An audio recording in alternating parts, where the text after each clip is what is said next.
Bapak saudara semua, haleluya, puji Tuhan, selamat berjumpa kembali dengan saya di dalam suasana yang penuh dengan sukacita, haleluya. Bapak saudara kasih Tuhan, kembali kita berada di dalam suasana mesbah doa dan renungan, dan kita juga patut bersyukur bahwa pemulihan demi pemulihan sedang terjadi.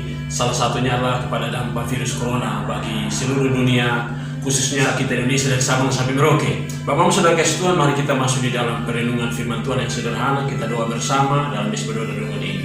Untuk itu sebelumnya mari kita berdoa. Ya Tuhan Allah kami, Allah di dalam nama Tuhan Yesus Kristus, Tuhan kami yang tetap setia dan tidak pernah ingkar janji. Tuhan Yesus sang pemilik segala kuasa baik di surga dan di bumi. Saat ini kembali kami ada di hadapan hadirmu Tuhan dalam mesbah doa dan renungan.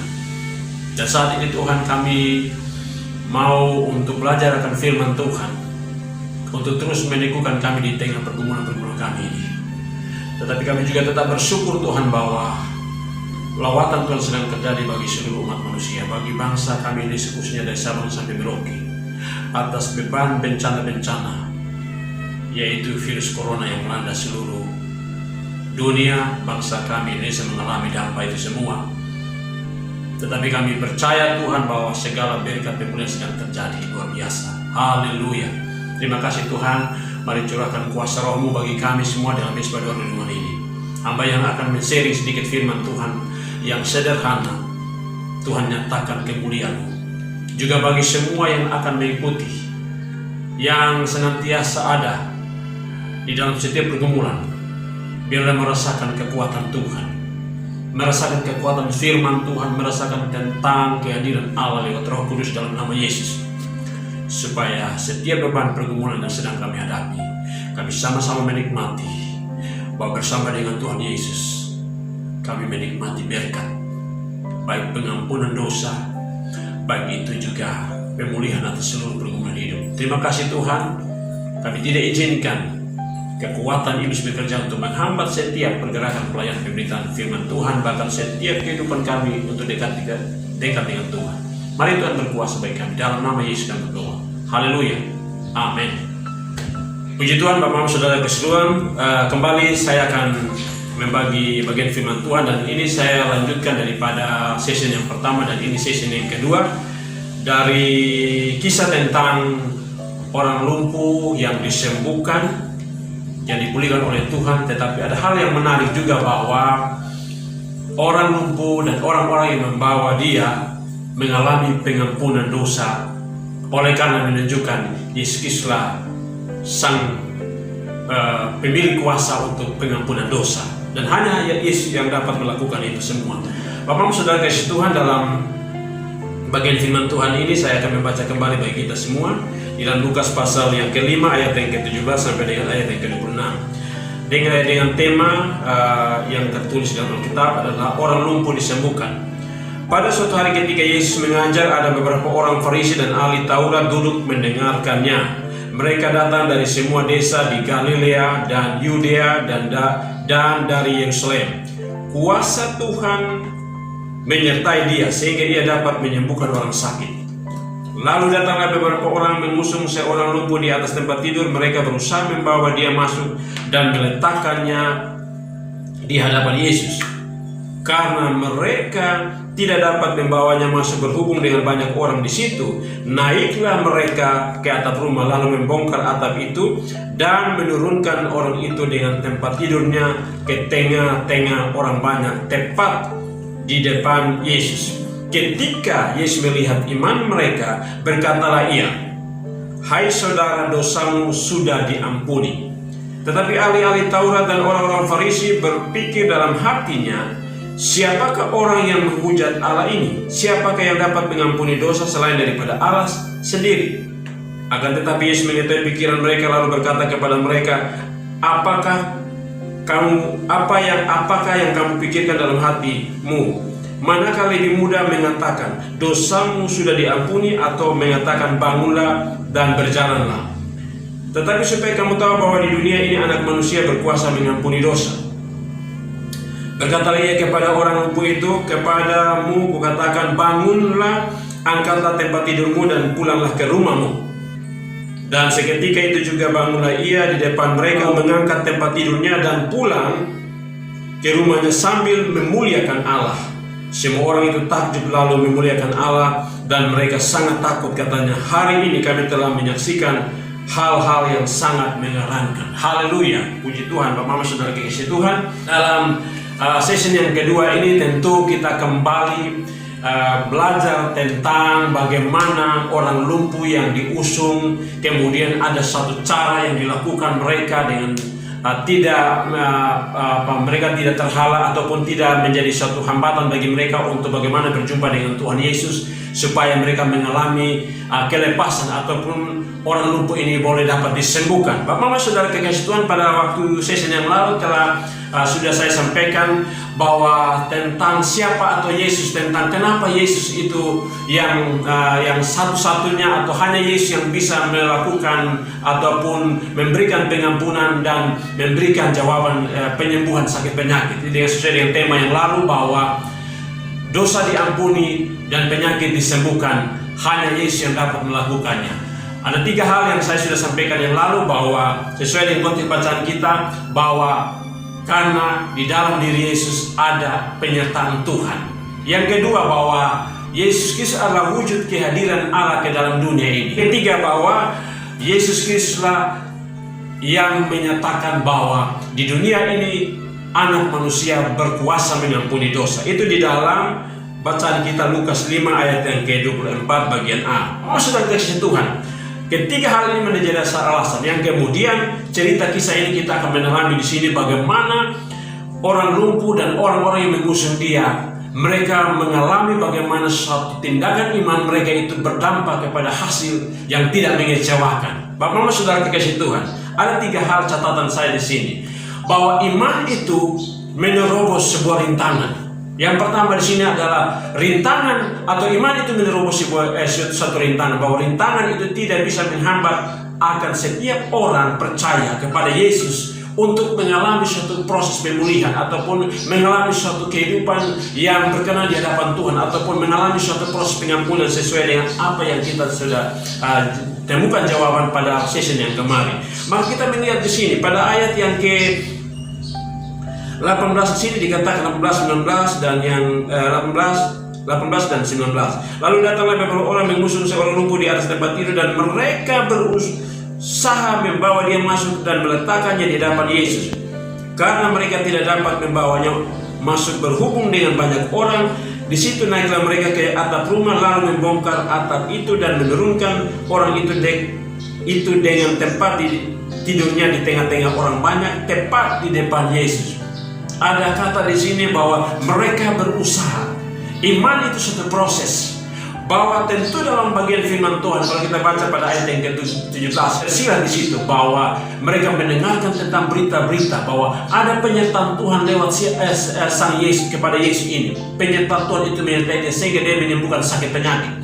Kemudian inilah yang membuat mereka untuk datang. Iman mereka timbul pada saat mereka mendengarkan berita kabar baik ini. Sehingga ini yang membuat mereka proses untuk berjalan dan datang mau berjumpa dengan Tuhan Yesus. Firman Tuhan berkata di dalam Ibrani pasal 11 ayat yang pertama, iman adalah dasar dari segala sesuatu yang kita harapkan dan bukti dari segala sesuatu yang tidak kita lihat. Haleluya. Bapak Saudara kasih, inilah merupakan dasar pengharapan mereka mendengarkan berita tentang Yesus. Maka inilah timbul pengharapan mereka, iman mereka timbul di situ, yang kemudian memunculkan pengharapan, bahwa pengharapan satu-satunya yang bisa memulihkan hanya pada Yesus, untuk memulihkan, menyembuhkan sang saudara mereka atau kerabat mereka yang mengalami sakit lumpuh ini, yang terbaring, yang tidak bisa berbuat apa-apa. Kemudian situlah timbul iman mereka karena mendengarkan berita itu. Inilah pengharapan mereka. Juga di Roma pasal yang ke-10 ayat yang ke-17, bahwa iman timbul dari pendengaran, dan pendengaran akan firman Kristus. Haleluya. Bahwa iman itu timbul pada saat mereka mendengarkan berita tentang Kristus. Yesus itu, Tuhan menyertai dia sesuai dengan bagian firman Tuhan yang lalu yang kita sudah bahas. Penyertaan Tuhan ada pada Yesus, sehingga itu yang menjadi satu modal untuk mereka datang berjumpa dengan. Jadi kemudian mereka punya upaya usaha di sini. Sekarang mereka tahu bahwa pada saat mereka berjumpa dan ada dekat Yesus, ada pemulihan. Di sinilah Yesus melihat ada suatu tindakan proses iman. Iman tidak hanya berucap kata-kata bahwa saya percaya Yesus, saya mengakui dia sebagai Tuhan dan Juru Selamat. Tetapi iman itu butuh tindakan. Rintangan yang ada, yang tadi saya katakan bahwa yang pertama bahwa iman itu akan terus bergerak maju. Walaupun ada rintangan, walaupun ada hambatan. Contoh kita sedang hadapi seperti ini. Apakah kemudian bencana wabah corona ini membuat kita tinggal diam dan tidak bergerak dalam iman kita, ataupun kita katakanlah menjadi orang-orang yang kemudian malas-malas, ataupun katakanlah tidak bisa berkembang, contohnya bisnis dan lain sebagainya, dan berbagai macam giat-giat yang dilakukan oleh pemerintah. Tidak, iman itu bergerak dan dinamis, yang terus berjalan. Rintangan ada solusi yang Tuhan berikan bagi kita. Maka ini yang dilakukan oleh orang-orang ini dan juga orang lumpuh yang berbaring ini. Mereka datang dan meletakkan itu. Ini satu terobosan yang sangat luar biasa. Bapak Mama Saudara kekasih Tuhan, ini yang kemudian jawaban mereka peroleh. Bahwa pada saat itu Tuhan melihat bahwa luar biasa iman yang dilakukan. Itu yang dikatakan di dalam ayat yang ke-20. Ketika Yesus melihat iman mereka, berkatalah ia, "Hai saudara, dosamu sudah diampuni." Haleluya. Yesus melihat iman mereka yang sangat luar biasa ini. Sebagaimana kita juga, iman kita terus bahkan kemudian yang pertama tadi bahwa iman itu terus bergerak dan berjalan. Sekalipun ada rintangan, sekalipun ada hambatan. Bapak Saudara kasih Tuhan, ini yang kemudian membuat satu poin mereka bisa menikmati lawatan dan perkara Tuhan. Bapak Saudara kasih Tuhan, saya perlu sampaikan dan terus menyampaikan kepada kita juga banyak hamba Tuhan bahwa lewat iman itu bisa timbul juga yang tadi mendengarkan firman Tuhan. Iman itu timbul juga di tengah kesengsaraan, di tengah kesulitan, di tengah kesukaran. Kita Roma pasal 5 ayat yang ketiga sampai dengan ayat kelima berkata bahwa kesengsaraan itu menimbulkan ketekunan, dan ketekunan itu menimbulkan tahan uji, dan tahan uji itu menimbulkan pengharapan, dan pengharapan itu tidak mengecewakan karena si Allah telah dicurahkan di dalam hati kita oleh Roh Kudus. Haleluya. Bapak Saudara kekasih, itu yang kemudian gambaran ini terjadi di dalam konteks bacaan kita, bahwa inilah satu bentuk proses bahwa tadi ada tindakan iman yang mereka lakukan, rintangan ada, mereka terobos, dan kemudian mereka terus berjalan dan berjumpa dengan cara yang sangat-sangat luar biasa yang kemudian tadi sudah digambarkan juga bahwa iman timbul dari pendengaran, kemudian iman itu dari suatu situasi krisis, penderitaan, situasi apapun seperti yang kita hadapi. Iman itu akan membuat kita untuk selalu berjumpa dengan Tuhan, menikmati kuasa dan berkat Tuhan. Bapak Saudara kasih Tuhan, itu yang kemudian. Yang kedua, Bapak Saudara kasih Tuhan, bahwa iman itu akan membuat kita untuk kemudian mengalami yang namanya suatu dampak yang dimana ada pengampunan, yang dimana kita sudah tahu bahwa Yesus itulah yang berkuasa untuk mengampuni. Bukti yang dia lakukan adalah tidak sekadar kata-kata yang diucapkan, tapi kemudian bahwa dia menunjukkan lewat penderitaan, kesengsaraan, dan matinya di atas kayu salib menyucikan dosa saya dan saudara. Itu bukti dampak daripada iman yang kemudian memberikan jaminan kemenangan bagi kita semua. Bapak Saudara kasih Tuhan, yang ketiga bahwa iman kepada Yesus Kristus itu akan menyatakan berdampak kepada satu pemulihan. Bukti daripada orang lumpuh yang digotong oleh atau dibawa oleh orang-orang sekitarnya ini. Mereka pada saat melewati rintangan itu, lewat yang tadi gambaran, situlah menunjukkan ada kuasa Tuhan. Mereka tidak akan pernah sia-sia. Jadi upaya mereka karena iman mereka kepada Yesus, pengharapan mereka yang pasti itu tidak pernah sia-sia. Bukti daripada iman mereka sesuai dengan tadi bacaan kita dalam Ibrani 11 ayat yang pertama. Bukti daripada iman itulah apa yang mereka tidak lihat itu terbukti pada saat mereka ada dan menikmati berkat. Luar biasa di sini bahwa bukan saja orang lumpuh ini mengalami suatu kesembuhan secara fisik, tetapi dia juga mengalami suatu pengampunan, pemulihan, yaitu hidup, pengampunan dosa. Bapak Saudara, itu satu hal yang sangat luar biasa. Setiap jeripaya upaya yang dilakukan tidak pernah sia-sia. Jadi Bapak Saudara kasih Tuhan bahwa itu yang sangat luar biasa. Gambaran ini membawa kita untuk kita selalu hidup. Mari untuk kemudian percaya bahwa Yesus adalah Tuhan, dan Yesus itu adalah wujud kehadiran Allah ke dalam dunia ini, dan Yesus itulah pemilik segala kuasa baik di bumi dan di sorga. Yang sudah bagian-bagian firman Tuhan sudah sering kita sampaikan, Matius 28 ayat 18, dan banyak sekali firman Tuhan yang kemudian itu menjadi dasar pijakan bahwa inilah gambaran bukti bahwa orang lumpuh dan orang-orang yang sekitar membawa dia itu menikmati daripada iman mereka, yang kemudian iman itu memberikan kemenangan. Mereka ada dekat bersama berjumpa dengan Yesus. Mereka percaya ada kepastian jawaban yang memberikan mereka satu pemulihan, pengampunan dosa, dan juga mereka dipulihkan dari sakit penyakit. Sehingga dengan sesuai dengan tema yang lalu, bahwa dosa diampuni dan penyakit disembuhkan, hanya Yesus yang dapat melakukannya. Haleluya. Yang kemudian itu yang menyatakan bagi saya dan saudara, Bapak dan saudara sekalian, di tengah pergumulan-pergumulan kita sedang hadapi dan sedang ada ini, mari kita berdoa bersama. Kita percaya bahwa di dalam nama Yesus ada jawaban yang pasti. Iman kita tidak salah, iman kita adalah pasti, karena Yesus telah membuktikan itu semua, dan Dia akan datang yang kedua kali sebagai Tuhan dan Raja di atas segala raja bagi setiap orang yang percaya. Sehingga genaplah firman Tuhan sebagaimana di dalam Yohanes 3 ayat 16.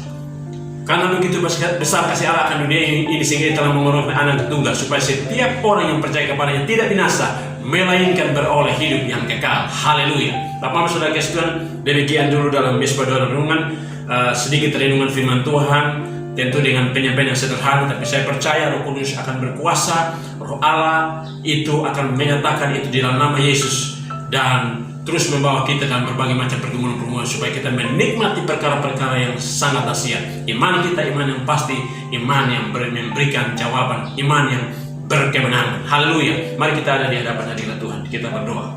Ya Allah, ya Tuhan kami, Allah di dalam nama Tuhan Yesus, kembali kami bersyukur atas firman Tuhan yang terus kami mendalami tentang dampak daripada iman kami kepada Yesus. Karena Yesus itu adalah Tuhan, Yesus itulah wujud kehadiran Allah di dalam dunia, Yesus adalah pemilik segala kuasa baik di surga dan di bumi. Terima kasih Tuhan Yesus yang sangat luar biasa. Engkau menyatakan kemuliaan, pengampunan dosa bagi orang yang datang berjumpa dengan Engkau. Juga Tuhan Yesus, bukan saja pengampunan dosa, tetapi pemulihan secara fisik. Engkau nyatakan jaminan keselamatan luar biasa. Terima kasih atas firman Tuhan. Kiranya Tuhan dan berkati Tuhan, supaya lewat firman Tuhan ini menjadi berkat bagi kami semua, supaya baik hamba yang memberitakan, bahkan semua yang mendengar mengalami berkat Tuhan. Kami bersyukur sekali lagi bahwa Allah sedang melawat seluruh umat manusia dunia, bangsa kami ini dari Sabang sampai Merauke. Ya Allah, terima kasih berbagai macam kiat-kiat yang dilakukan oleh pemerintah kami, didukung oleh kami semua sebagai umat dan masyarakat, dalam rangka untuk pencegahan virus ini, dalam rangka untuk pemulihan kembali bangsa ini dari segala kondisi dampak daripada virus ini. Tuhan, kami percaya luar biasa Tuhan, semua tidak akan pernah sia-sia. Baik itu lewat pemimpin kami, pemerintah kami di tingkat pusat sampai dengan 3 daerah dari Sabang sampai Merauke, semua mengalami berkat-berkat Tuhan.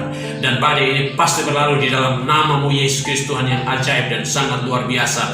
Tuhan, terima kasih, kesetiaan-Mu telah terbukti dan teruji lewat mati-Mu di atas kayu salib, lewat penderitaan-Mu di sana. Itulah jawaban pasti, dan Engkau telah menyatakan itu, dan kebangkitan-Mu itu memulihkan kami semua. Iman kami tidak salah, iman kami yang pasti. Terima kasih Bapa dan Yesus, berkati semua kami Tuhan. Yang kau dapat Tuhan, saudaraku yang saat ini masih terkapar virus corona di seluruh dunia, bahkan yang ada di Indonesia dari Sabang sampai Merauke. Tuhan jamah dalam nama-Mu Yesus.